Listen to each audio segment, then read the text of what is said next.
Press the bell icon to never miss a video from testbook.com.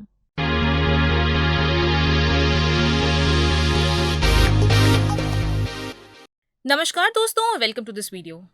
India के फिलहाल में chief economic adviser Arvind Subramanian थे। सुब्रमण्यम 16 अक्टूबर 2014 को 3 साल के लिए चीफ इकोनॉमिक एडवाइजर बने। हाल ही में इकोनॉमिक एडवाइजर अरविंद सुब्रमण्यम ने पोस्ट छोड़ने के फैसले का ऐलान किया। आइए जानें कि चीफ इकोनॉमिक एडवाइजर की रोल्स एंड रिस्पॉन्सिबिलिटीज क्या होती हैं। चीफ इकोनॉमिक एडवाइजर यानी CEA भारत के फाइनेंस, कॉमर्स और ट्रेड से संबंधित मामलों में सलाह देते हैं। ये सीधा मिनिस्टर ऑफ फाइनेंस को रिपोर्ट करते हैं। ये डिपार्टमेंट ऑफ इकोनॉमिक्स के तहत इकोनॉमिक डिवीजन के प्रमुख होते हैं। आइए जानें इनकी पॉलिसी फंक्शंस। आर्थिक नीति में इंडस्ट्रियल विकास पे इनपुट देना इनका रोल होता है। इंडस्ट्रियल उत्पादन और विकास के प्रवृत्तियों के विश्लेषण भी इनकी रिस्पॉन्सिबिलिटी होती है। मल्टीलैटरल और बायलैटरल मुद्दों का परीक्षण और इकोनॉमिक इम्प्लीकेशंस के साथ नीति टिप्पणियों को प्रोसेस करना इनका प्रमुख काम होता है।